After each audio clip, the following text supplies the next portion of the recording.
Hello everyone. So guys, पानी से भरे प्लेनेट पर पानी की कमी, यही इस वाटर रिसोर्सेज चैप्टर का सबसे बड़ा पैराडॉक्स है।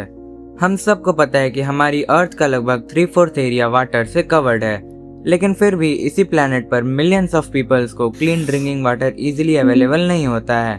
सो क्वेश्चन ये अराइज होता है कि जब अर्थ पर इतना सारा वाटर है और वाटर साइकिल की वजह से बारिश के थ्रू वाटर रिन्यू भी हो रहा है, तो फिर वाटर स्कार्सिटी होती क्यों है? एक्चुअली अर्थ पर प्रेजेंट ऑलमोस्ट सारा वाटर ओशंस में ही प्रेजेंट है, जो साल्टी होता है एंड इसकी वजह से उसे डायरेक्टली यूज नहीं किया जा सकता। एंड जो लिमिटेड फ्रेश वाटर अवेलेबल है वो हमें रिवर्स, लेक्स और ग्राउंड वाटर से मिलता है। लेकिन प्रॉब्लम सिर्फ ये नहीं है, प्रॉब्लम ये भी है कि हम अवेलेबल वाटर को किस स्पीड से यूज कर रहे हैं, कितना पॉल्यूट कर रहे हैं और क्या वो वाटर सभी लोगों तक इक्वली पहुंच भी रहा है या नहीं, क्योंकि पानी का होना और पानी का अवेलेबल होना दोनों अलग चीजें हैं। तो आज के इस वीडियो में हम समझेंगे कि वाटर स्कार्सिटी होती क्यों है, डैम्स को मल्टीपर्पज प्रोजेक्ट्स क्यों कहा जाता है, डैम्स के अगेंस्ट प्रोटेस्ट क्यों हुए और rain water harvesting water conservation का इफेक्टिव सोल्यूशन कैसे बन गया। सो चलिए हम लोग इस चैप्टर को सिंपल एंड कनेक्टेड वे में समझते हैं।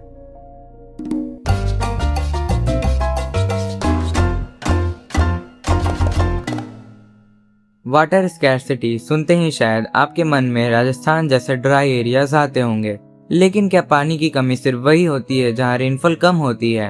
वेल नहीं, वाटर स्कैर्सिटी तब भी हो सकती है जब वाटर अवेलेबल तो हो लेकिन उसका डिमांड से ज्यादा यूज हो रहा हो, या फिर वाटर प्रेजेंट हो लेकिन पॉल्यूशन की वजह से यूज करने लायक ना बचा हो। इस प्रॉब्लम को हम मेनली 3 रीजंस में समझ सकते हैं। First is growing population. ज्यादा पॉपुलेशन का मतलब है ड्रिंकिंग, कुकिंग, क्लीनिंग और डेली हाउस होल्ड एक्टिविटीज के लिए ज्यादा वाटर का यूज। लेकिन पॉपुलेशन बढ़ने पर सिर्फ घरों में वाटर डिमांड नहीं बढ़ती, ज्यादा लोगों के लिए ज्यादा फूड प्रोड्यूस करना पड़ेगा और एग्रीकल्चर में large amount of water use हो रहा है। फार्मर्स क्रॉप को इरिगेट करने के लिए वेल्स और ट्यूब वेल से ग्राउंड वाटर निकाल रहे हैं और एग्जैक्टली यही इंडिया के कई एरियाज में हो रहा है, जिसकी वजह से वाटर स्कैर्सिटी बढ़ रही है। Second is industrialisation and urbanisation. अब पॉपुलेशन के साथ सिटीज और इंडस्ट्रीज भी ग्रो कर रही हैं। सिटीज में अपार्टमेंट्स, होटल्स, ऑफिसेज और कमर्शियल बिल्डिंग्स अपनी वाटर रिक्वायरमेंट कंप्लीट करने के लिए प्राइवेट बोरवेल्स और पंप्स यूज कर रही हैं।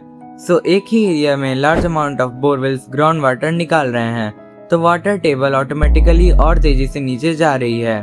Third and last is poor water quality. मान लीजिए किसी एरियाज में सफिशिएंट वाटर प्रेजेंट है, तो क्या इसका मतलब वाटर स्कैर्सिटी नहीं होगी? ऐसा जरूरी नहीं है। फैक्ट्रीज का अनट्रीटेड वाटर, सिटीज का सीवेज और एग्रीकल्चर में यूज होने वाले फर्टिलाइजर्स और पेस्टिसाइड्स वाटर सोर्सेज को पॉल्यूट कर रहे हैं। इसीलिए वाटर स्कैर्सिटी का मतलब है कि सफिशिएंट क्वांटिटी में सेफ और यूजेबल वाटर का अवेलेबल ना होना। इसी प्रॉब्लम को रिड्यूस करने के लिए जल जीवन मिशन जैसे प्रोग्राम्स लॉन्च किए गए ताकि रूरल हाउसहोल्ड्स तक टैप के थ्रू सेफ ड्रिंकिंग वाटर पहुंचाया जा सके। अब क्वेश्चन ये आता है कि ग्रोइंग पॉपुलेशन, एग्रीकल्चर और इंडस्ट्रीज के लिए इतने लार्ज अमाउंट में वाटर स्टोर कैसे किया जाए? इसी क्वेश्चन का मेजर आंसर बनता है डैम्स। वाटर को कलेक्ट और स्टोर करना इंडिया के लिए कोई न्यू आइडिया नहीं है। एंशिएंट इंडिया में भी रूलर्स और local communities dams, lakes, tanks और इरिगेशन चैनल्स बनाते थे। चंद्रगुप्त मौर्य के पीरियड में वाटर स्टोरेज और इरिगेशन स्ट्रक्चर्स डेवलप किए गए थे। फिर 11वीं सेंचुरी में भोपाल लेक बनाई गई, जो अपने टाइम की लार्जेस्ट आर्टिफिशियल लेक में से एक थी। दिल्ली में अलाउद्दीन खिलजी के टाइम हौस खास टैंक बनाया गया था ताकि पूरी सिटी को वाटर सप्लाई मिल सके। मतलब मॉडर्न टेक्नोलॉजी से बहुत पहले भी लोग समझ चुके थे कि रेन वाटर को स्टोर करना सर्वाइवल और डेवलपमेंट दोनों के लिए इम्पोर्टेंट है। मॉडर्न पीरियड में इसी आइडिया को मच लार्जर स्केल पर डैम्स के थ्रू यूज किया गया। डैम रिवर के फ्लो को कंट्रोल करता है और वाटर को रिजर्वॉयर में स्टोर करता है। लेकिन मॉडर्न डैम सिर्फ वाटर स्टोर नहीं करते, इन डैम्स की वजह से इरिगेशन के लिए वाटर मिलती है, हाइड्रो इलेक्ट्रिसिटी जनरेट होती है, फ्लड्स को कंट्रोल करने में हेल्प मिलती है, इंडस्ट्रीज और सिटीज को वाटर सप्लाई मिलती है और फिशिंग जैसे एक्टिविटीज के लिए भी सपोर्ट होती है। एक ही प्रोजेक्ट्स के मल्टीपल यूजेस एंड इसी की वजह से इन्हें मल्टीपर्पज प्रोजेक्ट्स कहा जाता है। भाखड़ा नगर प्रोजेक्ट और हीराकुंड डैम इसके इम्पोर्टेंट एग्जाम्पल्स में से एक हैं। जवाहरलाल नेहरू ने डैम्स को टेम्पल ऑफ मॉडर्न इंडिया कहा था, क्योंकि उनके अकॉर्डिंग डैम्स एग्रीकल्चर, इंडस्ट्रीज और मॉडर्न डेवलपमेंट को सपोर्ट करते थे। लेकिन अगर डैम्स इतने यूजफुल हैं तो फिर भी उनके अगेंस्ट प्रोटेस्ट क्यों होते हैं? यहीं से डैम्स की स्टोरी थोड़ी कॉम्प्लिकेटेड हो जाती है, क्योंकि डैम्स की वजह से अराइज होते हैं कुछ इन्वायरमेंट प्रॉब्लम्स। रिवर्स अपने साथ सिर्फ वाटर ही कैरी नहीं करती, बल्कि सॉइल, सैंड और सेडिमेंट्स भी कैरी करती है। जब डैम्स रिवर्स के नेचुरल फ्लो को रोकते हैं तो ये सेडिमेंट्स रिजर्वोयर में कलेक्ट होने लगते हैं। इसकी वजह से डाउन स्ट्रीम एरियाज तक न्यूट्रिएंट्स कम पहुंचता है और अल्टीमेटली रिवर इकोसिस्टम डिस्टर्ब हो सकता है। डैम्स फिशेज और दूसरे एक्वेटिक एनिमल्स के मूवमेंट को भी अफेक्ट कर सकते हैं। फिर इसका एक और कंसर्न है डिस्प्लेसमेंट ऑफ पीपल। रिजर्वोयर बनाने के लिए लार्ज एरियाज वाटर के अंदर सबमर्ज हो जाते हैं। इसमें फॉरेस्ट, एग्रीकल्चरल लैंड और विलेजेस भी आ सकते हैं। इसी वजह से वहां रहने वाले लोगों को अपना लैंड और होम्स को छोड़कर दूसरे जगह जाना पड़ता है। डेवलपमेंट का बेनिफिट तो एक जगह पहुंच जाता है, लेकिन उसकी कॉस्ट कई बार किसी और को पे करनी पड़ती है। डैम्स बनाने की वजह से कई फ्लड्स आए हैं और वाटर डिस्प्यूट्स भी हुए हैं। हम सब जानते हैं कि डैम्स को फ्लड्स कंट्रोल करने के लिए बनाया जाता है, लेकिन एक्सेसिव रेनफॉल की वजह से रिजर्वोयर रैपिडली फिल हो जाते हैं एंड लार्ज अमाउंट में वाटर रिलीज हो जाता है, तो इससे डाउन स्ट्रीम एरियाज में फ्लडिंग हो सकती है। साथ ही में रिवर्स मल्टीपल स्टेट्स से फ्लो करती है, इसीलिए वाटर शेयरिंग को लेकर स्टेट्स के बीच में डिस्प्यूट्स भी होते हैं। कृष्णा गोदावरी वाटर को लेकर महाराष्ट्र, कर्नाटका और आंध्र प्रदेश के बीच में कई डिसएग्रीमेंट्स हुए हैं। तो क्या इसका मतलब डैम्स यूजलेस होते हैं? नहीं, लेकिन क्या वो हर वाटर प्रॉब्लम का परफेक्ट सॉल्यूशन है? वो भी नहीं। डैम्स यूजफुल तो हैं, लेकिन उनके एनवायरमेंटल और सोशल इम्पैक्ट्स को इग्नोर नहीं किया जा सकता। और जब लार्ज डैम्स की प्रॉब्लम सामने आई तो अटेंशन दोबारा ट्रेडिशनल वाटर कंजर्वेशन मेथड की तरफ चला गया। अब यहाँ पर हमारा एक इम्पॉर्टेंट टॉपिक आता है, जो कि है रेन वाटर हार्वेस्टिंग।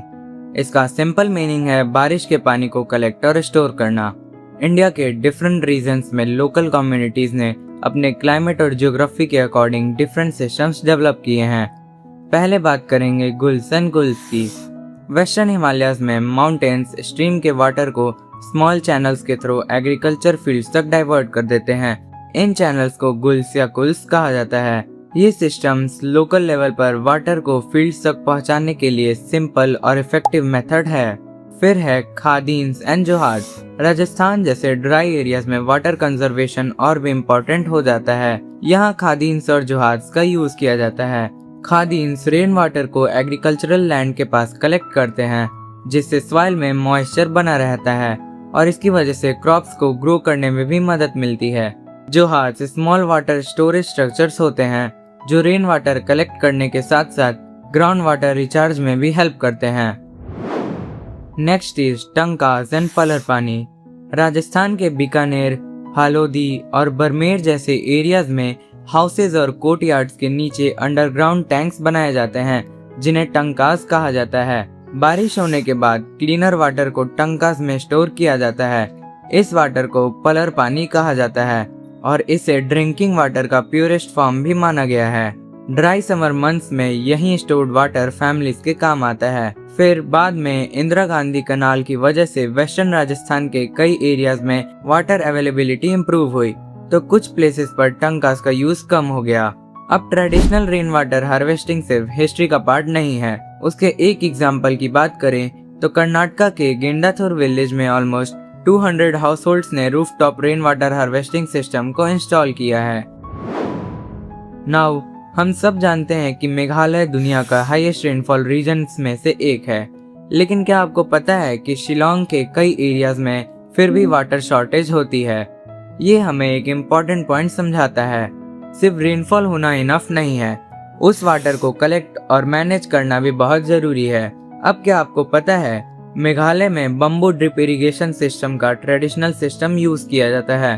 फिर तमिलनाडु इंडिया का फर्स्ट स्टेट बना जहां रेन वाटर हार्वेस्टिंग स्ट्रक्चर्स को लीगली कंपलसरी कर दिया गया। तो सॉल्यूशन हर बार मैसिव और एक्सपेंसिव होना जरूरी नहीं है। कभी कभी एक रूफटॉप, एक पाइप और एक स्टोरेज टैंक भी वाटर कंजर्वेशन में मेजर डिफरेंस क्रिएट कर सकते हैं। सो गाइस, इससे एक कंसेप्ट क्लियर होता है, कि वाटर क्राइसिस का सॉल्यूशन ज़्यादा वाटर ढूंढना नहीं है, बल्कि अवेलेबल वाटर को बेटर तरीके से मैनेज करना है। मुझे उम्मीद है कि वाटर रिसोर्सेज का चैप्टर अब आपके माइंड में फैक्ट्स की लिस्ट की तरह नहीं, बल्कि एक कंप्लीट कनेक्टेड चैप्टर की तरह क्लियर हो गया होगा। और अगर आपको वाटर कंजर्वेशन समझ आ गया तो आप forest and wild life conservation भी जरूर समझना चाहेंगे।